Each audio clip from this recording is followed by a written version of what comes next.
इस कार्यक्रम के पुण्यार्चक हैं गुरु भक्त परिवार भारत।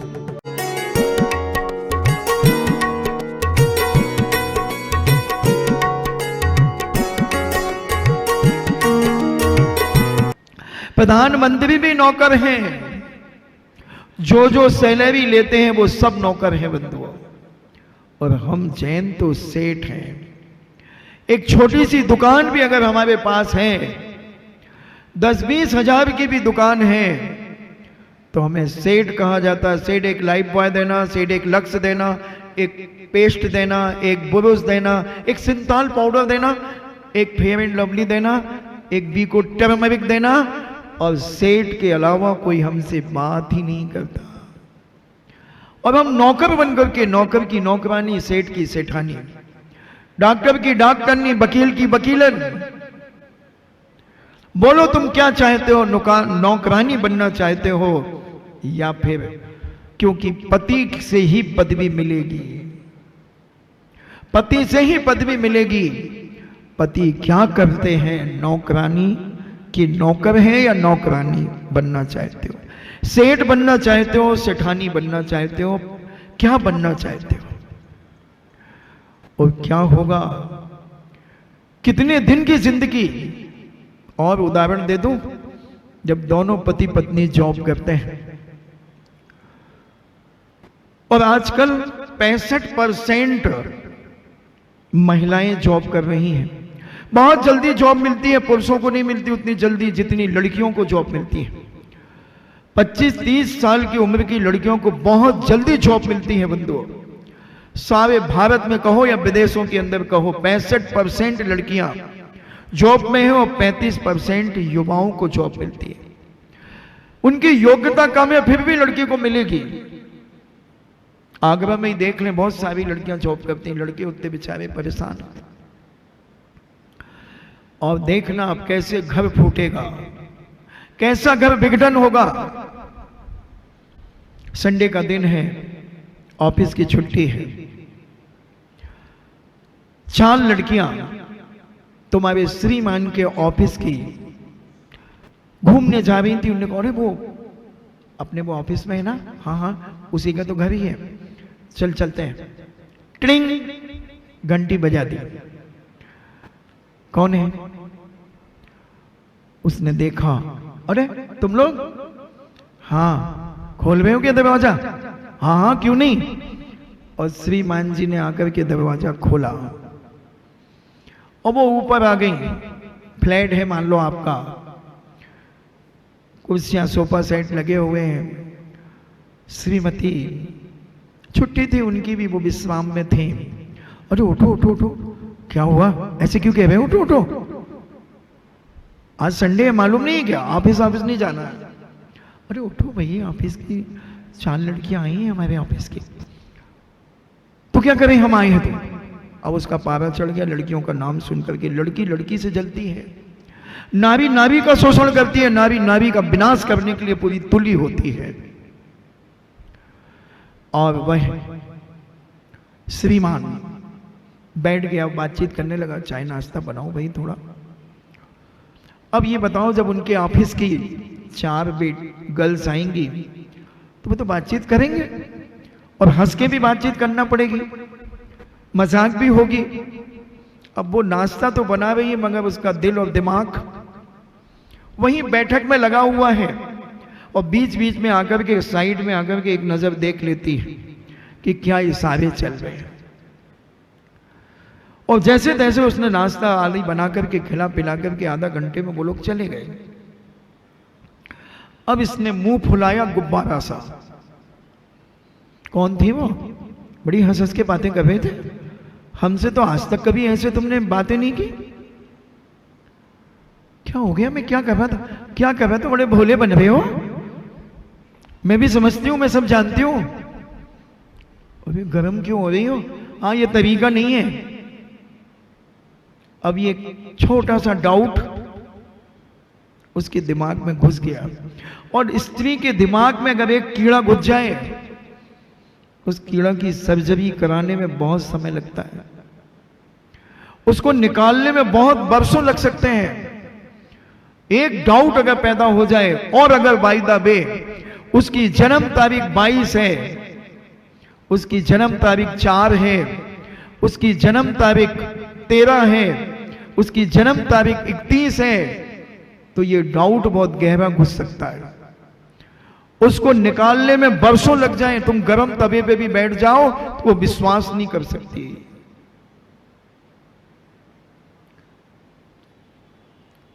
और अगर लाल रंग और पसंद हो उसको तो फिर तो समझ लो जय सिया राम, हो गया काम। देखो किसी ना किसी को फिट बैठ गई मेरी ये बात, देखो उन्होंने हाथ उठा दिया। और अगर ये डाउट अगर एक बार हो जाए तो उसके दिमाग से ये डाउट निकालना बहुत मुश्किल है। तुम कितनी भी सफाई दे दो। और हाँ मुझे सब मालूम है, आप ज्यादा मत बोलो, दिमाग खराब नहीं करो मेरा। अबे विश्वास, हाँ रहने दो ना ज्यादा, ठीक है आपको जो करना करो। सुनने के लिए तैयार नहीं, सुनने के लिए तैयार नहीं। और कई दिन तक चलता रहा। अब एक दिन उनकी श्रीमती के ऑफिस के लोग 4-5 निकले। उन्होंने, अरे वो मैडम है ना वो अपने यहाँ, हाँ हाँ उसी का तो है ये, अच्छा चल चलते हैं। अब वो 4-5 लड़के क्लिंग, उन्होंने घंटी बजाई, ऊपर से देखा, अरे तुम लोग आए हो? हाँ आया, दरवाजा खोला गया, नाश्ता पानी बनाने के लिए, वो तो स्वयं गृहिणी थी। श्रीमान जी लेटे हुए थे, कौन आया? अरे उठो ना, वो हमारे ऑफिस के लोग आए हुए हैं। तो मैं क्या करूं, कर लो बात अपनी। अरे ऐसा होता है क्या? आप बैठ के बात करो, मैं नाश्ता बनाऊंगी। और फिर नाश्ता लेकर के बहन जी आई, उनको दिया। वही अब ऑफिस के लोग हैं, रोज हंसी मजाक होती थी, सब कुछ वही स्टाइल। अब श्रीमान जी तो थोड़ा सा मुंह फुला के बैठ गए। क्या है ये सब? मन ही मन घुटने लगे, फीलिंग होने लगी। अरे आप भी आओ ना भाई साहब। नहीं नहीं आप लो यार, मैंने अभी मंजन नहीं किया, मेरा मूड ठीक नहीं है। अरे मूड ठीक नहीं है क्या इसमें? अरे नहीं यार प्लीज, कल मैं बहुत लेट सोया था ना, तो आप लोग लो। अबे ले लो ना, नकबे क्यों दिखा रहे हो? रिप्लाई कहां से आ रहा है? नकबे नहीं दिखा रहा हूं। टोन बदल गई। मेरे प्रवचन में टोन पे गौर किया करो। और टोन बदल गई, नकबे नहीं दिखा रहा हूं, समझी ना? अब उसने इशारा कर दिया उन 4 लड़कों को, इशारा कर दिया कि इनका तो दिमाग ही खराब रहता है। अब इन डायरेक्ट में उसने क्या इंसल्ट कर दी अपने पति की, क्योंकि वो भी कमाती है, उसे कोई डर नहीं है कि अगर कोई झगड़ा हो जाएगा तो मुझे परेशानी हो जाएगी। मैं भी कमाती हूं, मेरे पास भी पैसा है। पति की वैल्यू वहीं से खराब होती है जब नारी के हाथ में पैसा आने लगता है। जब उसके हाथ में पैसा आ जाता है फिर वो किसी की इज्जत नहीं करती, फिर वो मनमानी जिंदगी जीना चाहती है कि उसकी जिंदगी में कोई रोक टोक ना करे।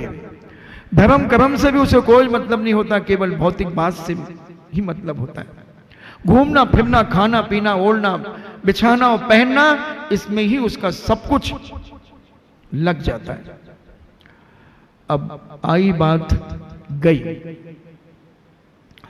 कभी फिर कोई बात बनी, मान लो दोनों में कुछ खटपट हुई, तो सीधा कटाक्ष उन 4 पर होगा, पहली वाली 4 पर। और फिर इनका कटाक्ष उन 4 पे होगा। धीरे धीरे ये डाउट एक दरार का रूप लेंगे और 1 2 साल 5 साल में तलाक की नौबत आ जाएगी। विश्वास टूट जाएगा। विश्वास में बांस है बिस्का, आशा में छुपी है निराशा। और पूरा घर धीरे धीरे तहस नहस, और दोनों अलग अलग रहने लगेंगे। तलाक तो नहीं हुआ, मगर दोनों को कोई मतलब नहीं, अपने ऑफिस से आते हैं, अपने कमरे में बनाना जो बनाया खाया पिया, पुरुष ने जो बनाया खाया पिया, कोई बोलचाल नहीं, कुछ नहीं, क्योंकि हम दोनों कमा रहे हैं। सारी इज्जत मिट्टी में मिल गई और एक दूसरे के चरित्र के ऊपर उंगली उठना शुरू हो गई, एक दूसरे पे डाउट शुरू हो गया। और पुरुष कमाएगा तो कभी श्रीमती इतनी हावी नहीं हो सकती बंधुओं, वो अनुशासित रहेगी, विचारधारा उसकी अच्छी रहेगी, उठना बैठना उसका अच्छे लोगों के साथ होगा, उन लोगों के साथ नहीं होगा जो अपने घर को नरक बना रहे हैं। और माहौल आज का दिन प्रतिदिन यही बढ़ रहा है, जीवन पतित होता जा रहा है, मगर हम इस पतित को पावन समझ रहे हैं। इस पतित को हम पावन समझ रहे हैं कि हम बहुत पावन होते चले जा रहे हैं, क्योंकि हमारे पास पैसा है। एक बेटी के माता पिता इसी चिंता में गाफिल हैं कि मैं अपनी बेटी को क्या मिथ्या दृष्टि के हाथ में सौंप दूं। मिथ्या दृष्टि कोई कमजोर नहीं है, राजा है, राजा बहुत वैभव संपन्न है। पत्नी को जब पति ने कहा तो पत्नी ने अनेक प्रकार से अपने पति को संबोधन दिया, और अंत में जब पत्नी कहती है मुझे विश्वास नहीं था कि आप किसी के धन वैभव को देखकर अपनी बेटी को गर्त में पटक दोगे, तब पति कहता है सुनो सुनो भगवान, मैं तुम्हारी परीक्षा ले रहा था कि तुम कहीं लालच में आकर के हाँ तो नहीं कर दोगी, हाँ तो नहीं कर दोगी। मगर मेरा इतना सौभाग्य है कि मुझे एक सती शिरोमणि ऐसी सर्वांग गुणवान पत्नी मिली कि जो धन वैभव में नहीं बिकी, और अपने धर्म को संभालने के लिए उसने कह दिया कि मेरी बेटी मैं हाथी के मुख में, हाथी के पैर के नीचे से दबा दूंगी, मगर विधर्मी के साथ अपनी बेटी की शादी नहीं करूंगी।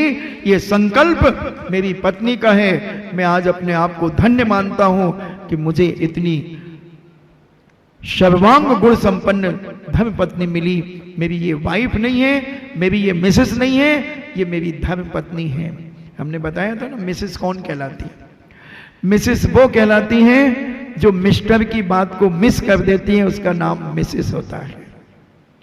और वाइफ वो कहलाती हैं जो कभी कभी नाइफ का काम कर जाती हैं, वो वाइफ कहलाती है। और धर्म पत्नी कौन कहलाती है? जो धर्म में अपने पति को लगाती है, वो धर्म पत्नी कहलाती है। चेल्ला ने अपने पति को धर्म में लगाया।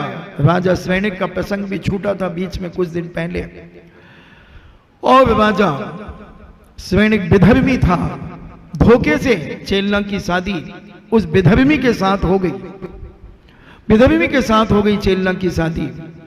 क्या कर सकती थी, नारी चाहती थी, मगर वो जानती थी कि मेरी बाहुओं में इतनी ताकत है, मेरे मस्तिष्क में इतनी ताकत है, और मेरे धर्म में इतनी ताकत है कि भले वो मिथ्या दृष्टि होगा मेरा पति, मगर मुझे कोई मिथ्या दृष्टि नहीं बना सकता।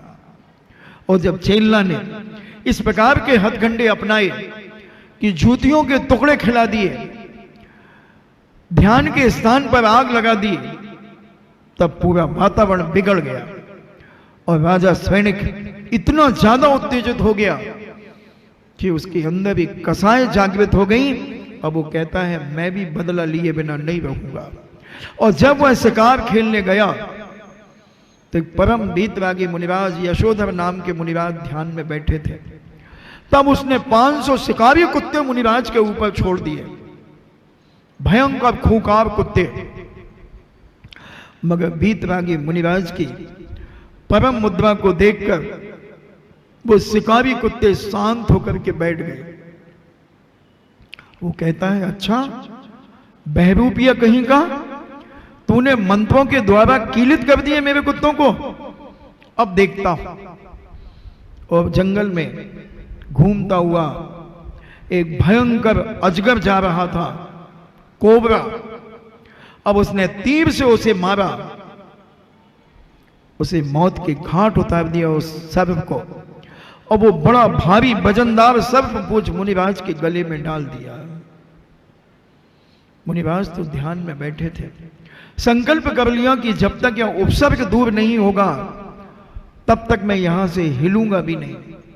और ध्यान में बैठे थे तो और दृढ़ संकल्प होकर के बैठ गए।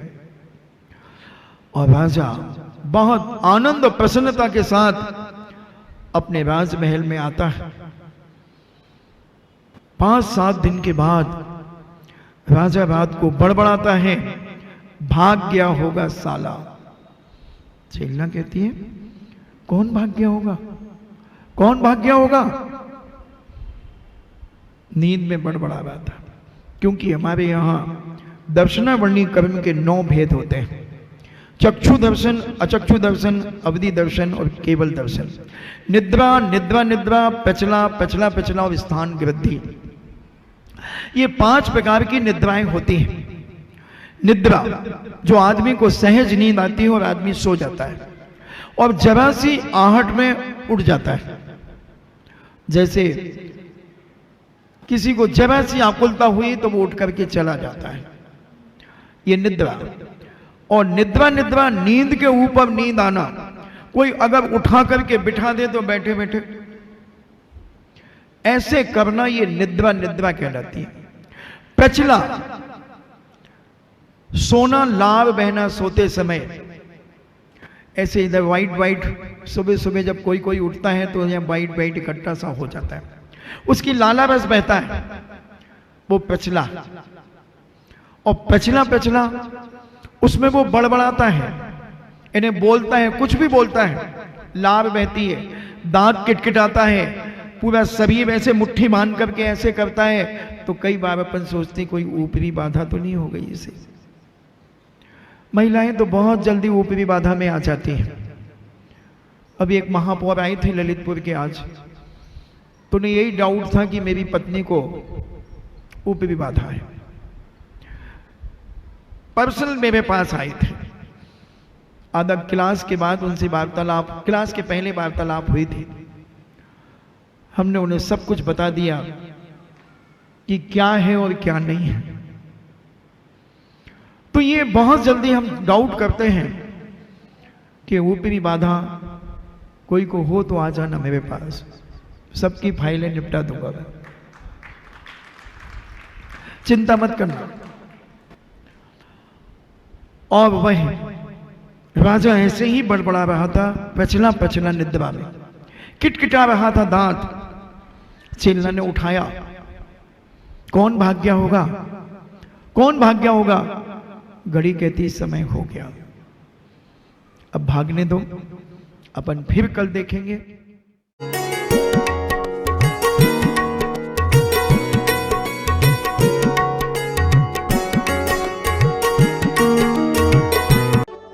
इस कार्यक्रम के पूरे आयोजक थे गुरुभक्त परिवार भारत।